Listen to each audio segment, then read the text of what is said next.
주의 이름으로 환영하고 축복합니다. 오늘 본문은 출애굽기 20장 13절 한 절입니다. 13절을 너무 짧은 구절이라 우리 같이 한번 읽겠습니다. 살인하지 말라. 오늘 6계명을 우리 함께 공부하려고 합니다. 이웃 사랑은 이웃에 대한 존중이 가장 먼저 있어야 하죠. 사랑한다는 것은 그 사람에 대한 존중입니다. 관계 가운데서 우리가 윗사람은 아랫사람에게, 아랫사람은 윗사람에게, 동등한 사람은 또 동등한 사람으로 서로 우애하고 서로 섬기며 도우라, 그렇게 우리에게 말씀해 주셨습니다. 내 부모를 공경하라 하는 이 5계명 안에 포함되어 있는 하나님의 뜻입니다.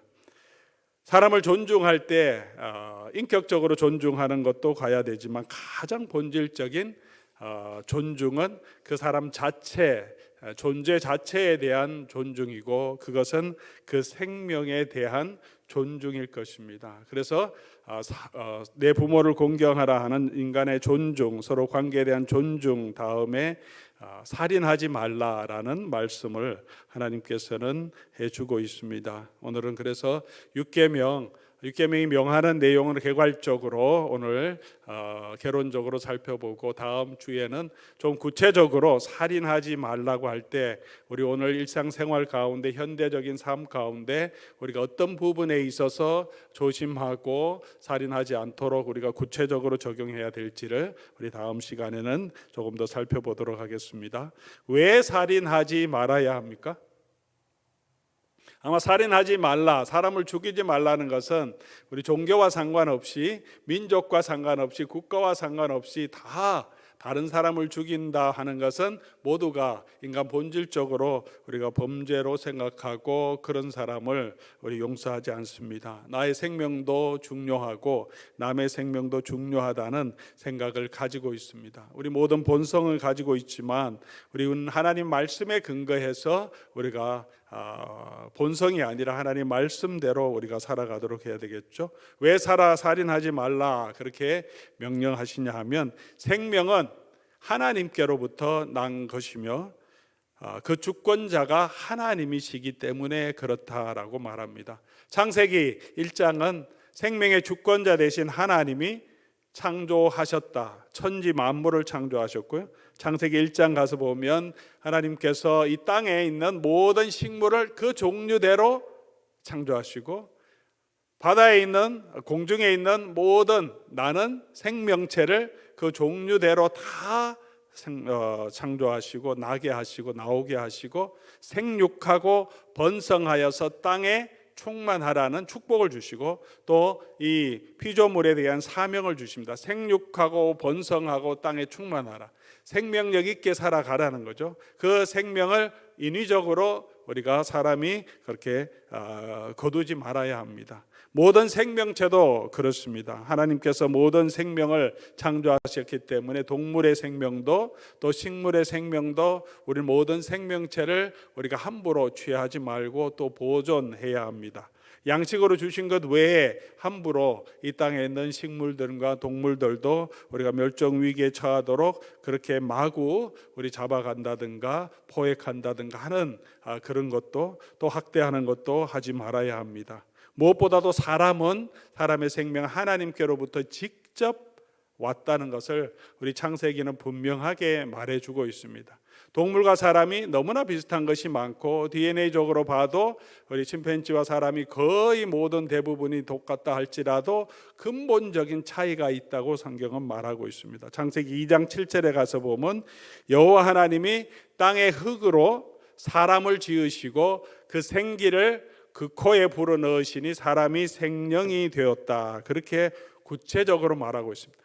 동물도 손으로 하나님께서 만들었다 2장에 나오지만, 그 동물들을 일일이 코에 생기를 부어넣어서 생명이 되었다 그렇게 말하지 않습니다. 동일한 생명을 가지고 있지만 사람의 생명은 더 특별한 생명을 하나님께서 주셨다라고 말합니다. 여기서 생령이라고 하는 것은 성령하고 차이가 있습니다. 하나님의 영이 아니고 그냥 살아있는 생명의 기운, 네페시라고 하는 생명의 기운을 말합니다. 우리가 살아있게 되는 사람으로서 살아있게 되는 그 생명은 이 하나님께서 불어넣어 주신 것이지 자연적으로 우리가 세운 것이 아니다. 그것을 조금 더 특별히 사람은 하나님의 형상으로 지음받은 존재이기 때문에 우리가 생명을 함부로 취하지 말아야 합니다. 창세기 1장 26절에 하나님이 이르시되 우리의 형상을 따라 우리의 모양대로 창조하셨고 그렇게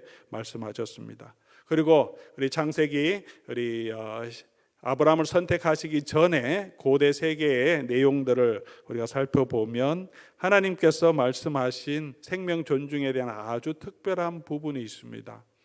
죄로 인하여 사람은 다 죽게 되지만 사람이 인위적으로 다른 사람의 생명을 취하지 못하도록 비록 악한 자라도 하나님이 심판하실 곳은 하나님이 계시고 계시지 사람이 그 사람의 생명을 불법적으로 자기가 원한다고 해서 함부로 취하지 못하도록 합니다.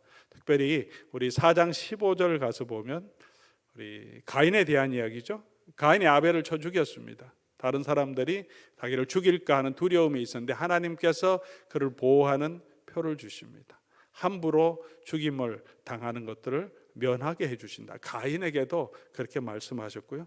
창세기 9장 5절에서 6절까지 보면 하나님께서 다시 말씀하시는데 내가 반드시 너의 피 곧 너의 생명의 피를 찾으리니 짐승이면 그 짐승에게서 사람이나 사람의 형제면 그에게서 그 생명을 찾으리라. 특별히 사람의 피를 흘리면 왜 안 되느냐 여기 말씀하시죠.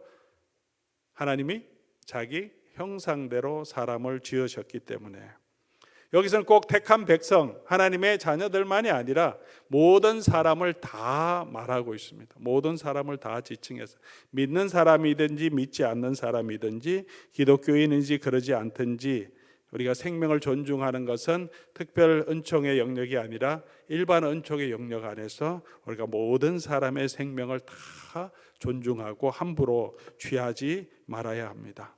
자, 그러면 우리가 조금 더 구체적으로 그러면 사람을 죽이지 말라, 살인하지 말라 이 6계명이 금하는 죄는 무엇일까 우리 한번 살펴보도록 하겠습니다. 이 내용도 우리가 신조로 가지고 있는 웨스트민스터 대교리 문답을 참고하면 설명이 너무 잘 나와 있습니다. 이 요리 문답이 여러 면에서 우리 신앙생활에 아주 도움이 되는 많은 내용들을 담고 있습니다. 자, 대교리 문답 우리 10계명 부분에 대해서 한 계명 한 계명을 거의 주의하듯이 설명하고 이것만 잘 읽어도 이 10계명이 무엇을 가르쳐 주는지 우리가 잘 알 수 있습니다. 자, 우리 좀 길긴 하지만 우리 제 6계명 답을 제가 문제를 읽으면 여러분께서 다 같이 답을 한번 읽어 보시기 바랍니다. 자, 제 6계명이 금하는 죄는 무엇입니까? 6계명이 범하는 죄는 공공의 정의와 합법적인 전쟁 혹은 방어가 필요한 경우를 제외하고 우리의 생명이나 나의 생명을 끊는 것입니다. 그리고 생명 보존을 위한 합법적이고 필요한 수단을 소홀히 하거나 철회하는 것. 끊겼네요.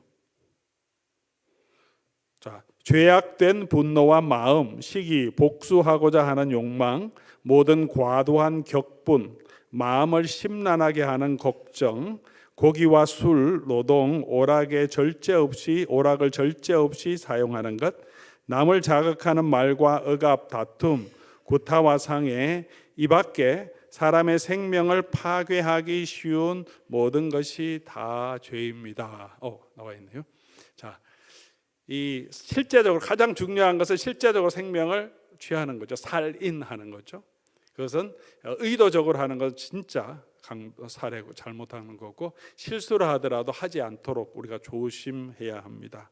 그리고 특별히 우리가 예외 조항이 있죠. 공공의 정의, 법적으로 합법적으로 법을 정해놨는데 그것을 법을 어겨서 너무나 심한 법을 어김을 통해서 사형을 집행해서 하는 그런 것, 또 정당방위, 생명을 구원하기 위해서 다른 사람의 생명을 이렇게 어쩔 수 없이 취하게 된 정당방위, 합법적인 전쟁의 경우를 제외하고, 하나님이 허용하는 범위죠. 살인하지 사람을 죽이는 것에서 이것을 제외하고 모든 일에 있어서 우리 마음대로 다른 사람을 해야 하는 것을, 생명을 해야 하는 것을 금합니다. 범위는 남의 생명뿐만이 아니라 자기의 생명도, 자살도 포함되는 거죠. 하나님이 생명의 주권자이기 때문에 그렇습니다. 이런 직접적인 살인을 하는 경우는 가끔씩 있고 우리 주변에도 참 많이 있지만 저와 여러분에게 사실은 해당되지는 않죠. 우리가 그 정도로 우리가 폭력적이거나 과격하지는 않습니다. 그러나 성경은 우리에게, 우리 또 대교리 문답은 성경의 뜻을 포함해서 이 내용이 포함하는 것이 단순히 사람의 생명만 죽이는 것이 아니라, 예수님도 말씀하셨지만 다른 사람을 향하여 죽이고 싶은 분노, 증오를 가지고 있는 것도 이미 마음으로 그 사람을 살인한 거다. 그렇게 예수님이 확대 적용하시듯이 우리 성경의 원리는 단순히 사람을 칼로 죽이거나 총으로 죽이는 것 외에 그 사람을 간접적으로, 인격적으로, 말로 또 죽이지는 않지만 상해를 많이 가해서 죽음으로 이르게 하도록 생명을 손상시키는 모든 행위를 금한다, 그렇게 말하고 있습니다. 몇 가지 오늘 이 대요리 문답에 나와 있는 내용을 간단하게 한번 살펴보면, 첫 번째로는 정신적인, 육체적인 학대죠. 말과 억압하는 것, 다툼, 구타, 상해하는 것. 정신적인, 육체적인 학대. 사람을 죽이지 않았지만 이런 학대가 우리 사회에 많이 있습니다. 미디어에서도 그렇고 또 사회적으로 굉장히 논란되는 것이 학폭이죠. 글로리라는 그 드라마도 나와 있듯이, 그거 외에도 뭐 저도 여기 학교 다닐 때 안 맞아본 사람이 없고, 또 동네에서 삥 뜯는다 그러죠. 그런 건전하지 못한 그런 친구들이 뭐 붙잡아 놓고 때리기도 하고 돈도 뺏어가고. 근데 저희 때보다는 훨씬 더 요즘은 그 학생들을 괴롭히는 것이 더 심한 것 같아요. 드라마나 또 학폭 피해자들의 이야기를 들어보면 너무나 잔인하게 한 사람의 인격을 완전히 무시하면서 자기들이 편리한 대로 그 사람을 망가뜨리고 사용하는, 어떨 때는 이게 죽임보다도 더 심각한 학대를 하는 경우가 있죠. 구타를. 실제적으로 폭력적인 행위를 통해서 학대할 때도 있고, 말을 통해서 학대하는 경우도 있고, 이 모든 것들이 사람에게 생명의 위협이 되도록 상해를 입히는 거기 때문에 이런 모습들을 우리가 금지해야 하고, 그렇게 하는 모습을 보았을 때 방임하거나 그냥 허용하지 않고 적극적으로 생명을 보호하는 일에 우리가 참여해야 합니다. 그냥 가만히 두고 내일 아니라 그렇게 보는 것이 아니라 생명을 보호하는 일에 우리가 함께 참여해야 되는 거죠. 언어적인 폭력도 있죠. 언어적으로, 실제적으로 힘으로 상대방을 위협하고 학대하는 경우도 있지만, 말로, 과격한 말로 사람의 인격을 정말 상하게 하고 마음을 상하게 하는 경우가 많습니다. 직장에서도 뭐 갑질이라고 할 수 있고, 상사가 아랫사람들 향해서 마구 소리를 지르고, 요즘은 그래도 덜 합니다만은 옛날에는 주인이 또 종업원을 향하여서 마구 함부로 말을 하고 욕하는 경우도 얼마나 많이 있습니까? 때로는 우리 부모님들에 의해서 언어적인 학대를 많이 받아서 상처를 입는 경우도 있고, 형제 자매를 통해서 또 다른 사람들을 통해서 우리 교회 생활 가운데서도 이런 일들이 종종 일어나기도 하죠. 내가 사람을 죽이진 않았지만 말로서 또 다른 사람을 학대하는 것을 우리가 삼가야 합니다. 성적인 학대도 있죠. 추행도 있고 성적인 폭력도 있습니다. 인종차별도 있죠. 인종이 다르다고 사람들을 함부로 폄훼하고 놀리고 비하하는 말들을 많이 합니다. 뭐 운동 경기 가운데서도 있고 사회 가운데서도 많이 있는 내용이죠. 지역적인 차별도 합니다. 어떤 지역 출신이라고 해서 우리가 그 사람들 자체를 폄하하기도 하고, 신분에 따라서 낮은 신분의 사람들을 함부로 대하기나 다루기도 하고요. 직업에 따라서 어떤 직업을 가지고 있는 사람은 굉장히 천하게 막대할 때도 있습니다. 우리의 삶 가운데서도 이런 것들을 우리가 조심해야 되고, 교회 안에서도 우리가 이 6계명의 내용들이 잘 실현될 수 있도록 함부로 우리가 말이나 행동으로 다른 사람들에게 상해를 입히지 않도록 우리가 존중해야 하고요. 또 한 가지는 미움, 증오, 격분, 악한 말로 인하여 남을 해롭게 하는 일, 그것도 우리가 하지 말라고 말합니다.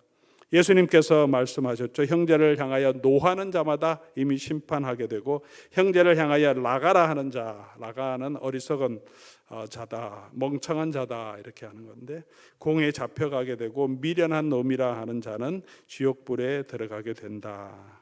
우리가 남을 향한 욕, 비난, 또 거짓 증거로 남의 인격을 훼손하는 일, 뒷담화, 이런 부분들에 대해서도 우리가 이 6계명의 전체적인 포괄적인 내용 안에 포함된다는 것을 우리가 한번 생각해 보아야 할 것입니다. 때로는 우리가 사람이 어떤 옷을 입었느냐를 통해서, 그 사람의 행동을 통해서 우리가 굉장히 큰 이슈를 교회에서 삼을기도 하는데, 우리가 말로서 다른 사람의 인격을 모욕하든가 또 다른 사람을 비방하는 그런 일을 하면서도 그런 일에 대해서는 그렇게 심각하게 생각하지 않을 때가 많이 있다는 거죠. 굉장히 큰 잘못임에도 불구하고 너무나 쉽게 또 함께 모여서 다른 사람의 뒷담화, 비난을 함께 하고 또 그것을 옮기는 일을 우리가 스스럼 없이 하는 거죠. 사실관계를 확인해보고 그 사람의 인격과 그 사람의 마음을 존중하는 마음 생각하기 전에 그냥 우리가 쉽게 다른 사람의 말을 너무나 많이 할 때도 있습니다. 이런 부분에 있어서 우리가 많이 우리 자신을 돌아보아야 하고요. 또 한 가지 우리 적용할 수 있는 것은 고기나 술, 노동, 오락 절제 없이 사용하는 것을 이 대요리 문답에서도 말하고 있습니다. 자기 건강에 상하도록, 그죠? 몸이 상하도록 이렇게 먹는 것들을 절제 없이 너무 많이 먹어서, 어떤 음식을 절제 없이 너무 많이 먹어서 건강이 상하게 되지 않도록, 술을 너무 많이 먹어서 과음해서, 일도 너무 많은 일을 해서 몸이 상하지 않도록, 오락도 절제 없이 해서 어떤 이 중독에 빠져서 자기 몸이 상하지 않도록. 옛날에 지금도 그런 학생들 중에 그런 학생들이 더러 있기도 하지만요, 게임 중독, 오락 중독. 옛날에는 뭐 오락실 가서 게임하고 그렇게 했는데, 게임방에 가서 하루 이틀 3일 뭐 밥도 안 먹고 계속 오락을 하다 죽었다는 그런 뉴스 기사도 나온 적도 있죠. 어떤 오락이든지 우리가 조절하고 절제할 수 있어야 돼. 절제하지 못해서 우리의 건강에 손해 나는 것도 우리의 생명을 존중하고 생명을 지키는 것이 아니다, 그렇게 말하고 있죠. 그러면 조금 반대로 우리가 6계명이 명하는 것은 뭐냐? 금하는 것은 함부로 생명을 해하지 말라는 거고, 그러면 반대로 적극적인 명령은 무엇이겠습니까? 당연히 생명을 보존하는 것, 생명을 존중하는 거죠. 남의 생명을 존중하는 것. 자, 대요리 문답은 어떻게 설명하는지 우리 잠깐 한번 살펴보겠습니다. 자, 제가 이제 또 문을 읽고 여러분 우리 같이 답을 함께 읽었으면 좋겠습니다. 조금 길긴 한데요. 6계명이 명하는 의무는 무엇입니까? 요구되는 의무들은 우리 자신과 다른 사람의 생명을 보존하는 일 위해 모든 주의 깊은 연구와 합법적인 노력을 하는 것인데, 그것은 누구의 생명이든지 부당하게 빼앗아 가려는 모든 생각과 의도를 저항하고 격정을 억제하고 모든 기회와 유혹과 행위를 피해야 합니다. 그리고 폭력에 대한 정당 방위를 하며 하나님의 섭리를 참고 견디는 것과 마음을 평온하게 하고 즐거운 심령을 유지해야 합니다. 고기와 술과 약과 수명과 노동과 오락을 절제 있게 사용하고 자비로운 생각, 사랑, 동정심, 온유, 양선, 친절, 화평, 부드럽고 예의 있는 말과 행동을 해야 합니다. 관용과 화해하려는 자세와 상처 입은 것을 용서하고 악을 선으로 갚으며 고통받는 사람을 위로하고 구제하며 죄 없는 사람을 보호하고 변호해 주어야 합니다. 길게 우리가 쭉 설명되어 있는데요. 몇 가지 당시 한번 정리하면 율법이 명하는 것은 자신의 생명과 남의 생명을 보존하기 위한 모든 노력을 다 기울이는, 사람을 죽이지 않는 것만이 아니라 생명을 보존하고 지키는 모든 일을 우리가 힘써 하라는 거죠. 두 번째로는 또 자신의 마음을 평온하게 지키고 즐거운 심령을 유지하라. 너무 스트레스나 과도한 걱정으로 인하여서 우리 몸이 상하지 않도록 우리 자기를 잘 관리하라는 거죠. 적당한 쉼도 가지고 또 휴가도 가지고 또 마음을 리프레시 할 수 있도록 또 음악이나 뭐 다른 여러 가지 레크레이션을 통해서 자기의 몸뿐만이 아니라 우리 마음의 평안도 잘 다스리도록 하라. 그리고 음식 또 약, 수면, 노동, 오락을 너무 과하지 않게 몸에 도움이 될 수 있도록 자신을 잘 관리하는가. 그 다음에 이제 관계적인 문제죠. 남을 세워주고 좋은 관계를 유지할 수 있도록 친절하고 양선하고 또 다른 사람을 용서해 주는 마음을 가질 수 있도록, 그리고 마지막에 억압받는 자들과 고통받는 자들을 보호하고 도와주는 것도 우리가 생명을 존중하는 것들로 포함하고 있습니다. 다른 여러 가지 내용들을 우리가 살펴보면서 여러분 건강 관리 잘하는 것도 우리 나의 오래 살기 위한 것이 아니라 하나님의 명령을 잘 지키는 하나의 부분이죠. 나의 건강뿐만이 아니라 가정의 건강도 돌보고 이웃의 건강도 돌보고 해치지 않도록 자연 보호와 환경 보호를 왜 해야 하느냐? 생명을 존중하기 때문에, 우리가 생명을 더 잘 보존해야 하기 때문에 우리에게 주시는 명령이기도 하고 기독교인들이 훨씬 관심을 가져야 하는 부분이기도 합니다. 무엇보다도 오늘 다양한 것들이 있지만 사회적인 약자에 대한 관심과 긍휼, 고통받는 사람들을 돌보는 일에 우리가 함께 참여하는 것도 생명을 존중하는 육계명을 실천하는 아주 중요한 부분이라고 이미 17세기 이 대요리 문답 가운데서도 우리에게 말하고 있습니다. 오늘날 교회가 이런 부분에 있어서 또 여러 가지 비난을 받고 있는 이유 중에 하나가 아닌가 생각합니다. 특별히 우리가 같은 신앙을 가지고 있는 사람만이 아니라 오늘 이 내용은 모든 생명을 있는 가지고 있는 모든 사람들에게 다 공통적으로 우리가 행해야 하는 내용이라고 말씀드렸습니다. 생명 존중은 기독교인, 이 사람은 나와 같은 사람, 나와 친한 사람, 내 고향 사람, 우리 한국 사람이 아니라 모든 생명을 가지고 있는 모든 사람들은 우리가 그 생명 자체를 존중하고 생명이 잘 유지될 수 있도록 해야 하는 거죠. 생각이나 믿음이나 우리가 추구하는 것이 다르더라도 상관없이 우리가 이 땅에 사는 모든 사람들과 선한 이웃으로 그들의 생명을 또 나의 생명을 잘 유지하는 일에 함께 해야 한다는 것입니다. 내 이웃을 내 몸과 같이 사랑하라라는 말씀을 하니까 바리새인들과 서기관들이 예수님께 되로 질문합니다. 이웃을 사랑하라고 그랬는데 우리 이웃이 누구입니까? 그런 질문을, 이웃도 구별해서 나와 함께하는 사람은 이웃, 나와 반대하는 사람은 이웃이 아니라고 정의하려고 하는 바리새인들의 질문에 예수님께서 그것을 돌려서 비유로 그들의 생각을 고쳐주시는 내용이 선한 사마리아인의 질문이죠. 선한 사마리아인의 비유죠. 사마리아인이라고 하는 이스라엘 백성들이, 유대인들이 아주 싫어하는, 짐승처럼 개처럼 여기는 그런 원수 가운데 있는 사람들이지만, 그 사람이 이 강도 만난 사람을 도와주는 데 있어서 이 강도 만난 사람은 그 사람이 사마리아인이라고 나는 너한테 도움을 받지 않을 거야, 그렇게 전혀 하지 않는다는 거죠. 도움이 필요할 때 누구든지 그 생명을 도와주는 사람에게 기대고 의지하는 것이 그 마음이면 바꿔서 너희가 그런 선한 이웃이 되어주라. 그 사람이 너를 원수같이 여기는 사람, 네가 원수같이 여기는 사람이라도 그 상관없이 도와주라. 사마리아인이 나중에 이 유대인과 친구가 되었다는 이 얘기는 없습니다. 돈까지 많이 주고 여관에 넣어놓고 갔지만 생명을 보존하고 완전히 회복할 수 있도록 최선을 다해주고 그냥 떠납니다.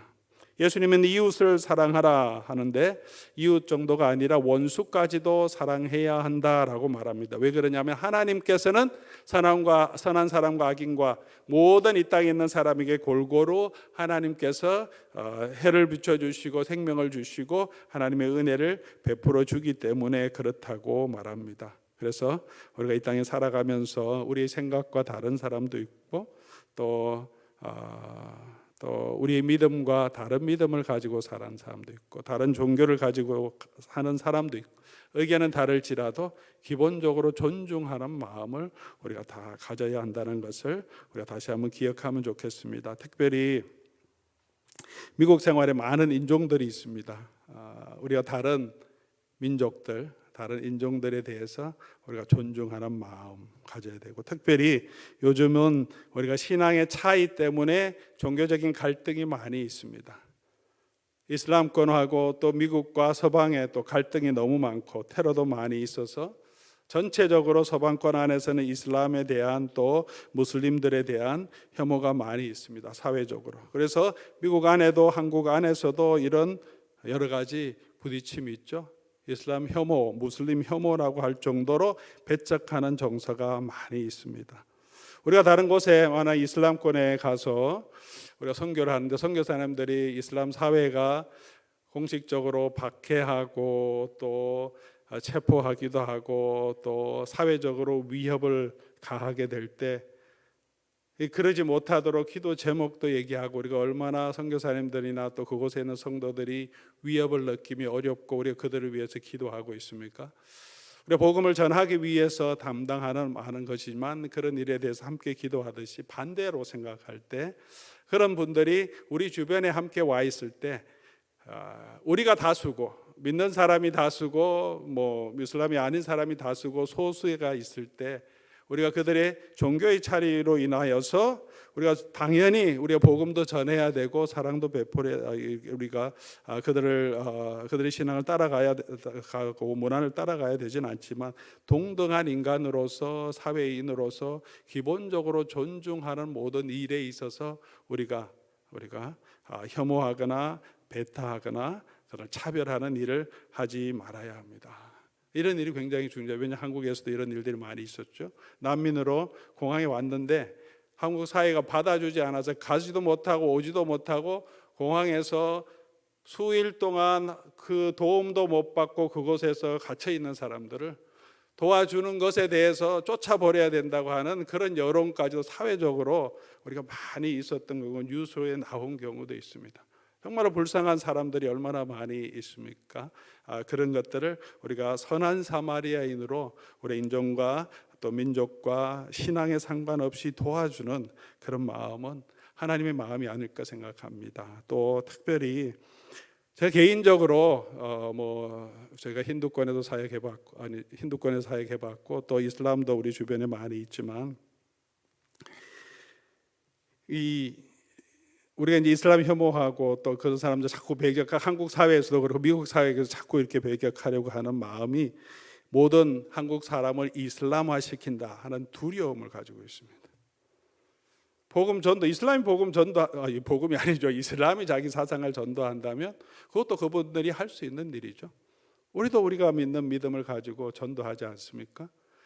아니 그들이 이슬람 세계에서는 우리가 전도하지도 못하고 그들이 복음을 믿는다고 고백도 못하고 성경도 마음대로 읽지 못하는 상황에 있다가 외국에 오면 누구든지 접촉해서 전도 다 할 수 있습니다. 얘기도 할 수 있고 만난다고 그분들도 자유롭게 자기 생각을 이야기할 수 있고 사회적인 압력이 없기 때문에 전도하기 너무나 좋은 것이라고 생각하는데 왜 자꾸 이슬람을 배격하고 오면 안 된다, 우리를 다 이슬람화 시킨다고 우리가 스스로 쫄고 우리가 스스로 두려워하는 거죠. 다 오라고, 한국에 다 오라고, 우리가 다 전도해 주겠다고, 우리가 사랑을 베풀어 주고 복음이 얼마나 좋은 것인지, 예수 그리스도 안에서 구원을 얻는 이 믿음이 얼마나 중요한 것인지.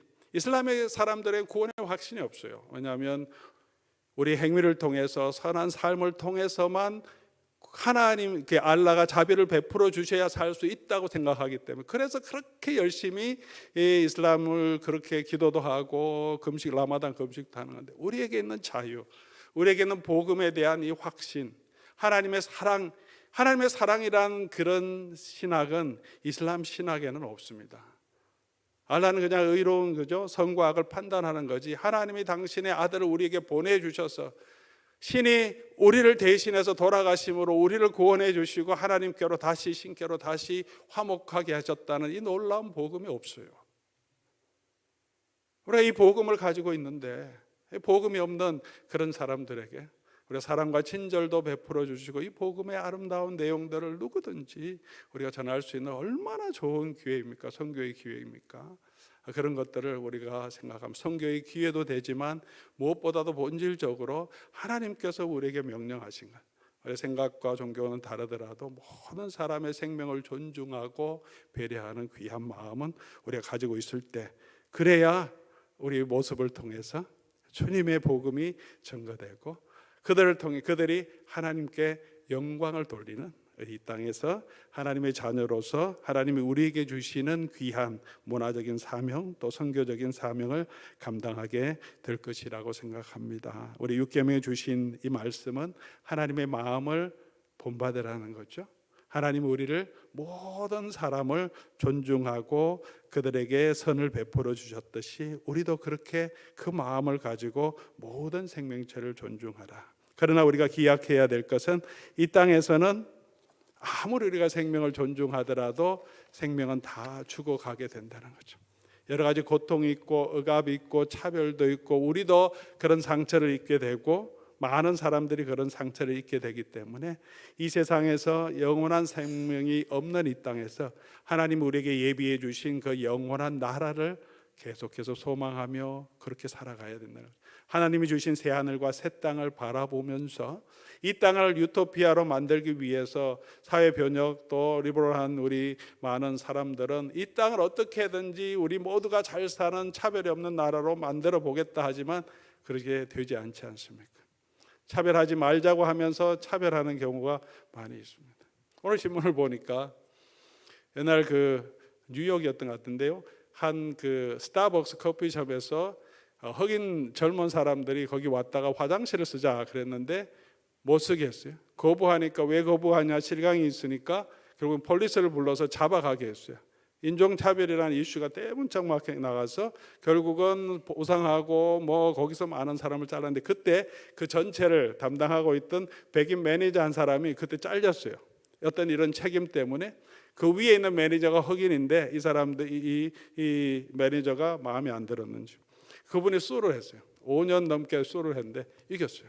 스타벅스가 지금 20만 불인가 200만 불 이상을 이렇게 보상해 주도록 명령을 내렸습니다. 자기가 백인이기 때문에 자기는 전혀 그 일에 관계하지도 않았고 백인 매니저라는 이유 때문에 오히려 역차별 당했다 이렇게 말하면서 그렇게 수를 하고 또 스타벅스에서 승소를 하는 경우도 있습니다. 이 세상에 그렇다는 거죠. 우리가 차별을 반대하자고 막 하면서 또 그 일을 통해서 또 역차별이 있고 온전하지 못한 이 세상에서 완전하지 못한 이 세상에서 우리는 살아갈 수밖에 없습니다. 그러나 최선을 다해서 우리가 하나님의 명령대로 우리 사람을 존중하고 세워갈 수 있도록 노력하고 되지 않는 모든 부분들은 또 하나님께 소망을 두고 우리에게 하나님께 약속해 주신 영원한 하나님의 나라 영생을 주신 그 하나님의 생명을 소망하면서 우리가 계속해서 이 믿음 안에서 흔들리지 않고 한계는 있을 수 있지만 우리가 최선을 다해서 하나님 마음 닮아가는 저와 여러분 될 수 있기를 바랍니다.